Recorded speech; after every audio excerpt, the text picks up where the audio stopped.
Welcome back to the Corporate Governance Program. I'm Amir Qureshi and our guest today is Mr. Kassar Naseem. Just before the break, we were talking about the internal audit function and its importance and significance for a company. Can you please continue with that? And I was saying that in ensuring good internal controls and processes, the role of the internal audit is very, very important.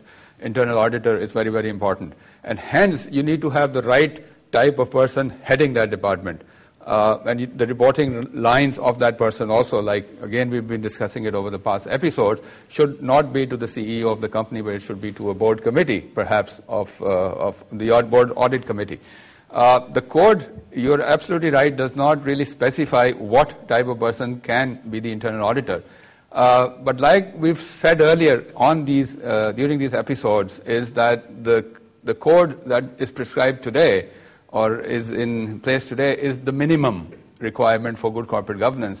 And there is an initiative right now which is taking a relook at the code and revising it and further strengthening it. And perhaps by the middle of this year, we will have the first draft, or perhaps even earlier, the first draft of the revised code, which will look at things like independent directors, for example, because it's not mentioned in the code, and I gave you the reason why it isn't, and the role and importance of the internal auditor and what type of person is required to fulfill the role of an internal auditor. So these types of issues are being looked at, and other areas also. State-owned enterprises, for example, are not covered by the existing code, so there perhaps may be another code which will govern state-owned enterprises, because in countries like ours, as in all emerging markets, a major chunk of the economy is in the hands of state-owned enterprises. And their governance, as we know, is not the best in any country, not only in Pakistan, and hence they need to be also brought into this ambit.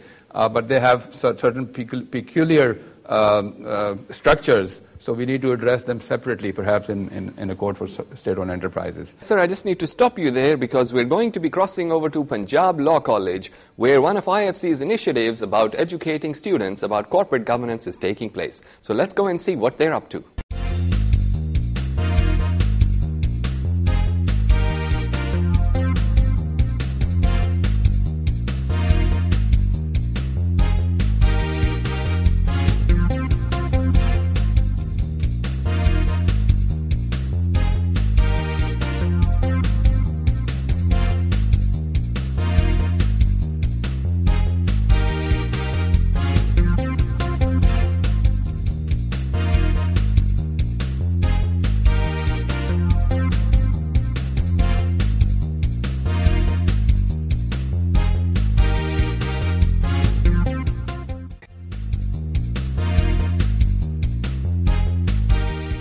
We're now going to be joining Martin Steindl. He's a program manager with the IFC and he's conducting the event at Punjab Law College.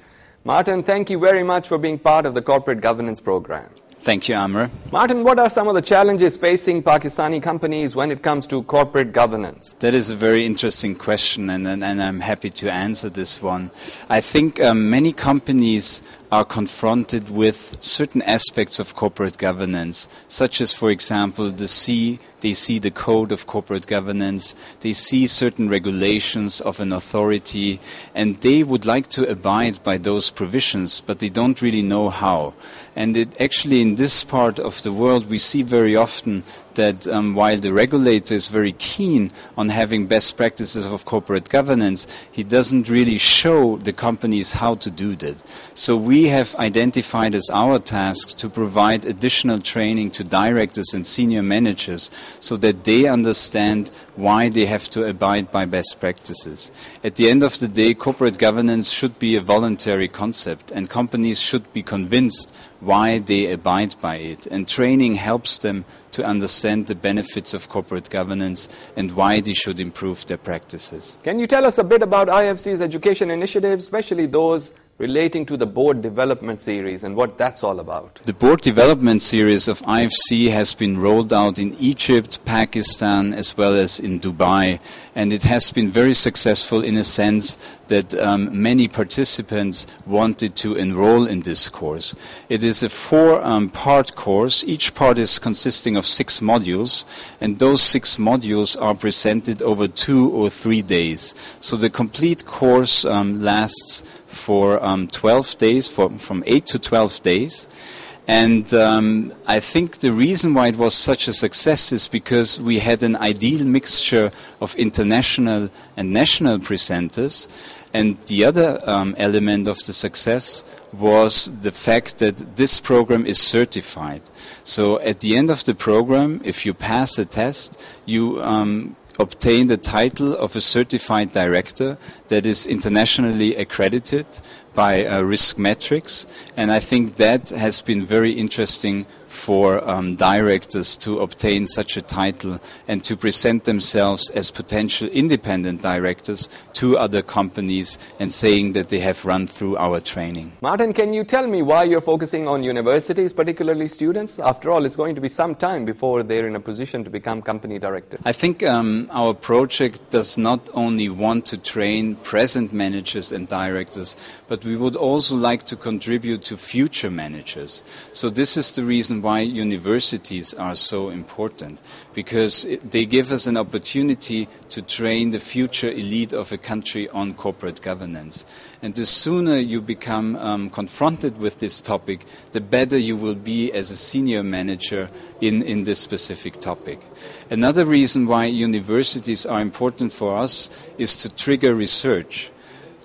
Corporate governance at the outset has been very dominated by UK and Anglo-American considerations, and much of the research still is based on the idea of a company whose shares are widely spread among different shareholders, but that is a reality we don't necessarily see in emerging market countries or in countries like Pakistan.